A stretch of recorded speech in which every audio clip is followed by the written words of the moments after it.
ಕಳೆದ ವಿಡಿಯೋದಲ್ಲಿ ನಾವು ನಮ್ಮ ಕಾರವಾರದಲ್ಲಿರುವ ಏಕೈಕ ಯುದ್ಧ ನೌಕಾ ವಸ್ತು ಸಂಗ್ರಹಾಲಯವಾದ INS ಚಾಪೆಲ್ ಯುದ್ಧ ನೌಕೆಯನ್ನ ನೋಡಿದ್ದೇವೆ.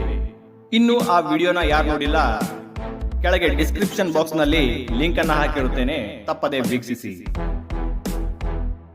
ಸ್ನೇಹಿತರೆ, ಬನ್ನಿ ಇಂದಿನ ಈ ವಿಡಿಯೋದಲ್ಲಿ ಈ INS ಚಾಪೆಲ್ ಯುದ್ಧ ನೌಕೆಯ ಕೆಲವು ಸ್ವಾರಸ್ಯಕರ ಹಾಗೂ ಕುತೂಹಲಕಾರಿ ಮಾಹಿತಿಯನ್ನ ತಿಳಿಯೋಣ.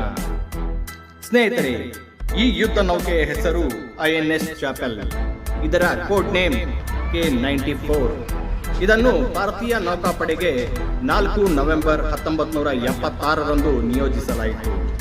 ನೀವು ನೋಡಿದ ಹಾಗೆ ಈ ಯುದ್ಧ ನೌಕೆ 4 ಆಂಟಿಶಿಪ್ ಮಿಸೈಲ್ ಲಾಂಚರ್, ಒಂದು ನೌಕೆಯಿಂದ ಆಕಾಶಕ್ಕೆ ಅಥವಾ ನೌಕೆಯಿಂದ ಭೂಮಿಗೆ ದಾಳಿ ಮಾಡುವ OSA-2 ಮಿಸೈಲ್ ಲಾಂಚರ್ ಹಾಗೂ 2 KA-230 30mm ಮಷಿನ್ ಗನ್ಗಳನ್ನು ಹೊಂದಿದ್ದು ಒಟ್ಟು 245 ಟನ್ ತೂಕ ಹೊಂದಿದೆ. ಈ ನೌಕೆ ಗಂಟೆಗೆ 37 ನಾಟಿಕಲ್ ಮೈಲ್ನಷ್ಟು ವೇಗದ ಸಾಮರ್ಥ್ಯವನ್ನ ಹೊಂದಿದೆ.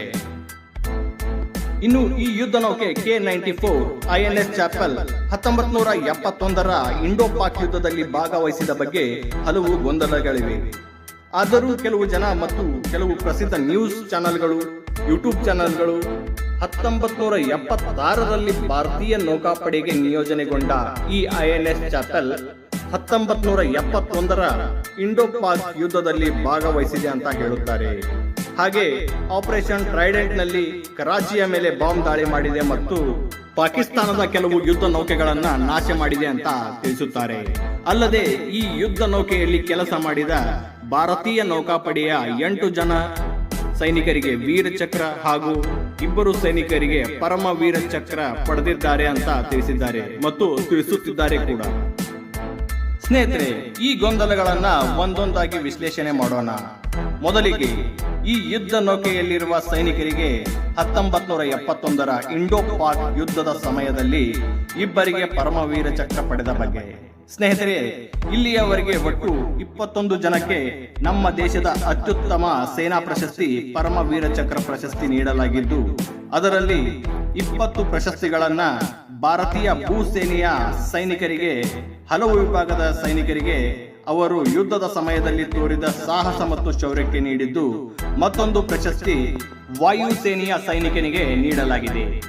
ಇಲ್ಲಿಯವರೆಗೆ ನೌಕಾಸೇನೆಯ ಯಾವುದೇ ತುಕಡಿಯ ಸೈನಿಕರಿಗೆ ಪರಮ ವೀರ ಚಕ್ರ ಪ್ರಶಸ್ತಿ ಲಭಿಸಿಲ್ಲ.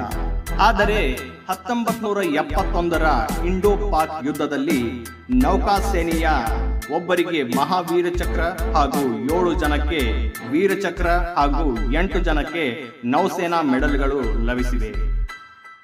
ಸ್ನೇಹಿತರೆ, ಇನ್ನು ಎರಡನೆಯದಾಗಿ 1971ರ ಇಂಡೋ ಪಾಕ್ ಯುದ್ಧದ ಆಪರೇಷನ್ ಟ್ರೈಡೆಂಟ್ ನಲ್ಲಿ ಮತ್ತು ಆಪರೇಷನ್ ಪೈಥೂನ್ ನಲ್ಲಿ INS ನಿಪಟ್, INS ನಿರ್ಗತ್, INS ವೀರ್, INS ತಲ್ವಾರ್, INS ತ್ರಿಶೂಲ್ ಯುದ್ಧ ನೌಕೆಗಳನ್ನ ಉಪಯೋಗಿಸಲ್ಪಟ್ಟಿದ್ದು, INS ಚಾಪೆಲ್ನ ಬಗ್ಗೆ ಎಲ್ಲಿಯೂ ಉಲ್ಲೇಖಿಸಲ್ಪಟ್ಟಿಲ್ಲ. ಹಾಗೆ ಈ ಮೇಲಿನ ಯುದ್ಧ ನೌಕೆಗಳು ವಿದ್ಯುತ್ ಕ್ಲಾಸ್ ಮಿಸೈಲ್ ನೌಕೆಗಳಾಗಿವೆ. ಹಾಗೆ OSA-1 ಎಂಬ ಮಿಸೈಲ್ಗಳನ್ನು 1971ರ ಇಂಡೋ ಪಾಕ್ ಯುದ್ಧದಲ್ಲಿ ಉಪಯೋಗಿಸಲಾಗಿದೆ. ಆದರೆ INS ಚಾಪೆಲ್ ಚಮಕ್ ಕ್ಲಾಸ್ ಮಿಸೈಲ್ ನೌಕೆಯಾಗಿದ್ದು, ಇದು OSA-2 ಎಂಬ ಮಿಸೈಲ್ಗಳನ್ನ ಲಾಂಚ್ ಮಾಡುವ ಕ್ಷಮತೆಯನ್ನ ಹೊಂದಿದೆ. ಸ್ನೇಹಿತರೆ, ದಾಖಲೆಗಳ ಪ್ರಕಾರ INS ಚಾಪೆಲ್ 1976ರಂದು ಸೇನೆಗೆ ನಿಯೋಜನೆಗೊಂಡಿದೆ. ಆದರೆ ಇಂಡೋ ಪಾಕ್ ಯುದ್ಧ ಮತ್ತು ಆಪರೇಷನ್ ಟ್ರೈಡೆಂಟ್, ಆಪರೇಷನ್ ಪೈಥೂನ್ ಆಗಿದ್ದು 1971ರ ಡಿಸೆಂಬರ್ 4ರಲ್ಲಿ. ಈ ದಿನವನ್ನು ನಾವು ಭಾರತೀಯ ನೌಕಾ ದಿನವನ್ನಾಗಿ ಆಚರಿಸುತ್ತೇವೆ. 1971ರ ಇಂಡೋ ಪಾಕ್ ಯುದ್ಧದಲ್ಲಿ ನಡೆದಿರುವ ಆಪರೇಷನ್ ಟ್ರೈಡೆಂಟ್ ಮತ್ತು ಆಪರೇಷನ್ ಪೈಥೂನ್ಗಳ ಬಗ್ಗೆ ಮತ್ತೊಂದು ವಿಡಿಯೋದಲ್ಲಿ ತಿಳಿದುಕೊಳ್ಳೋಣ. ಈ 2 ಮಿಷನ್ಗಳು ಬಹಳ ರೋಚಕವಾಗಿವೆ. ಈಗ ವಿಷಯಕ್ಕೆ ಬರೋಣ. 1976ರಲ್ಲಿ ನೌಕಾಸೇನೆಗೆ ನಿಯೋಜನೆಗೊಂಡ INS ಚಾಪೆಲ್ 1971ರ ಇಂಡೋ ಪಾಕ್ ಯುದ್ಧದಲ್ಲಿ ಹೇಗೆ ಭಾಗವಹಿಸಲು ಸಾಧ್ಯ?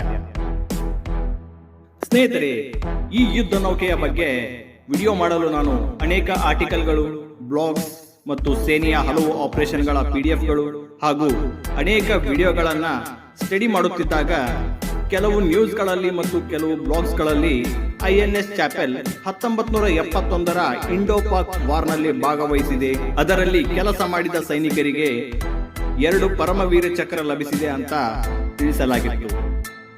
ಆದರೆ INS ಚಾಪೆಲ್ 1971ರ ಇಂಡೋ-ಪಾಕ್ ಯುದ್ಧದಲ್ಲಿ ಭಾಗವಹಿಸಿದ ಬಗ್ಗೆ ಅಧಿಕೃತ ಆರ್ಟಿಕಲ್ನಲ್ಲಿ ಮತ್ತು ನೌಕಾಸೇನೆಯ ಆಪರೇಷನ್ ಟ್ರೈಡೆಂಟ್ನಲ್ಲಿ ಎಲ್ಲಿಯೂ ಈ ನೌಕೆಯ ಉಲ್ಲೇಖವಿರಲಿಲ್ಲ ಮತ್ತು ಈ ನೌಕೆಯ ಬಗ್ಗೆ ಇದರ ಮಿಷನ್ಗಳ ಬಗ್ಗೆ ಎಲ್ಲಿಯೂ ಆರ್ಟಿಕಲ್ ಸಿಗದಿದ್ದಾಗ ಈ ಗೊಂದಲ ಬಗೆಹರಿಸಿಕೊಳ್ಳಲು ನಾನು ಅನೇಕ ಸೇನೆಯ ಆರ್ಟಿಕಲ್ಸ್ ಮತ್ತು ಕೆಲವು ಸೈನಿಕರ ಆಟೋಬಯೋಗ್ರಫಿ ಸ್ಟಡಿ ಮಾಡಿದ ಮೇಲೆ ಹಾಗೂ ಈ ಮೊದಲು ತಿಳಿಸಿದ 3 ಕಾರಣದಿಂದ INS ಚಾಪೆಲ್ 1971ರ ಇಂಡೋ-ಪಾಕ್ ಯುದ್ಧದಲ್ಲಿ ಭಾಗವಹಿಸಿರುವುದಿಲ್ಲ ಅಂತ ಅಂದಾಜಿಸಬಹುದು. ಆದರೆ ಈ ತಪ್ಪು ಮಾಹಿತಿ ಹೇಗೆ ಹರಡಿತು ಅಂತ ಯಾರಿಗೂ ತಿಳಿದಿಲ್ಲ. ಸ್ನೇಹಿತರೆ, ಅದೇನೇ ಇರಲಿ, ಈ ನಮ್ಮ INS ಚಾಪೆಲ್ K94 ಯುದ್ಧ ನೌಕೆ 1971ರ ಇಂಡೋ-ಪಾಕ್ ಯುದ್ಧದಲ್ಲಿ ಭಾಗವಹಿಸಲಿ ಬಿಡಲಿ, ಆದರೆ ಇದು ನಮ್ಮ ದೇಶದ ಹೆಮ್ಮೆಯ ಯುದ್ಧ ನೌಕೆ ಹಾಗೂ ನಿಮ್ಮೆಲ್ಲರ ಹೆಮ್ಮೆಯ ಯುದ್ಧ ನೌಕೆ. ಈ ಯುದ್ಧ ನೌಕೆಯನ್ನು ವಾರ್ಶಿಪ್ ಮ್ಯೂಸಿಯಂ ಮಾಡಿರುವುದರಿಂದ ನಾವೆಲ್ಲ ಈ ಯುದ್ಧ ನೌಕೆಗಳು ಹೇಗೆ ಇರುತ್ತವೆ, ಹಾಗೆ ಯುದ್ಧ ನೌಕೆಯಲ್ಲಿ ಸೈನಿಕರ ಜೀವನ ಹೇಗೆ ಇರುತ್ತದೆ, ಮುಖ್ಯವಾಗಿ ಯುದ್ಧ ನೌಕೆಗಳನ್ನ ಹತ್ತಿರದಿಂದ ನೋಡುವ ಭಾಗ್ಯ ಸಿಕ್ಕಿದೆ. ಇದನ್ನು ನಾವೆಲ್ಲರೂ ಸದುಪಯೋಗ ಪಡಿಸಿಕೊಳ್ಳೋಣ. ಸ್ನೇಹಿತರೆ, ಕರ್ನಾಟಕದಲ್ಲಿರುವ ಏಕೈಕ ವಾರ್ಶಿಪ್ ಮ್ಯೂಸಿಯಂ ಎಂದರೆ ಈ ನಮ್ಮ INS ಚಾಪೆಲ್ ವಾರ್ಶಿಪ್ ಮ್ಯೂಸಿಯಂ. ಭಾರತದಲ್ಲಿರುವ 3 ವಾರ್ಶಿಪ್ ಮ್ಯೂಸಿಯಂಗಳಲ್ಲಿ ಇದು ಒಂದು. ಸ್ನೇಹಿತರೆ, ಈ ವಿಡಿಯೋ ನಿಮಗೆ ಇಷ್ಟ ಆಗಿದೆ ಅಂತ ಭಾವಿಸ್ತೀನಿ. ಇಷ್ಟ ಆದರೆ ಒಂದು ಲೈಕ್ ಮಾಡಿ, ಹಾಗೆ ನಿಮ್ಮ ಅನಿಸಿಕೆಗಳನ್ನು ಕಾಮೆಂಟ್ ಮಾಡಿ. ಸ್ನೇಹಿತರೆ, ಮತ್ತೊಂದು ಸುಂದರ ಮತ್ತು ಅದ್ಭುತವಾದ ವಿಡಿಯೋದೊಂದಿಗೆ ನಿಮ್ಮ ಮುಂದೆ ಹಾಜರಾಗುತ್ತೇನೆ. ಅಲ್ಲಿಯವರೆಗೂ ಜೈ ಹಿಂದ್.